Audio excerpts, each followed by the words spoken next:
ખબરોમાં બન્યા રહેવા માટે બેલ આઇકોન દબાવો અને એબીપી અસ્મિતાને સબસ્ક્રાઇબ કરો.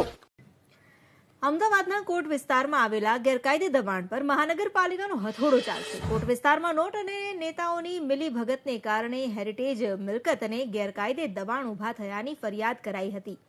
ત્યારબાદ અમદાવાદ મ્યુનિસિપલ કોર્પોરેશનની કમિટીમાં આ નિર્ણય કરવામાં આવ્યો છે. કમિટીમાં લેવાયેલા નિર્ણયને પૂર્વ ધારાસભ્ય ભૂષણ ભટ્ટે આવકાર્યો. હેરિટેજ વિભાગમાં ભરતી પ્રક્રિયા પૂર્ણ થતાં પ્રાથમિકતાના ધોરણે ડિમોલેશન કામગીરી શરૂ કરાશે. હેરિટેજ વિભાગમાં હાલ આર્કિયોલોજી ઇન્સ્પેક્ટરની 7, આસિસ્ટન્ટ આર્કિયોલોજીની 13 અને સબ ઇન્સ્પેક્ટરની 14 જગ્યા ખાલી પડી છે. તો સાથે ગેરકાયદે ઇમારતો હટાવવા અલગથી સ્ક્વોડ બનાવવાની પોલીસ પ્રશાસનના અન્ય કામમાં અડચણ ન આવે તે વાત પણ જણાવાઈ છે. રાજ્યના ગૃહ વિભાગ પાસે માંગણી કરે કોર્પોરેશન કે ડિમોલિશન સ્ક્વોડ માટે એક એસઆરપી કે 2 એસઆરપીની ટુકડી આપે.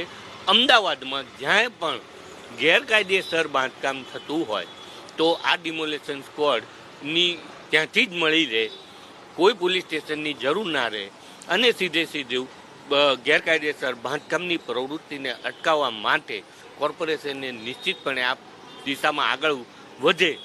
જે રીતે આ સ્ટેન્ડિંગ કમિટીમાં વિચારણા થઈ ગઈ, ચર્ચા થઈ. હેરિટેજ વિભાગનો થોડો સ્ટાફ વધારવાની આજે ચર્ચા થઈ છે, કારણ કે ગેરકાયદેસર બાંધકામો થઈ રહ્યા છે અને સ્ટાફ ઓછો છે, એટલે એનો સ્ટાફ વધારવામાં આવે જેથી આ વસ્તુ રોકી શકાય.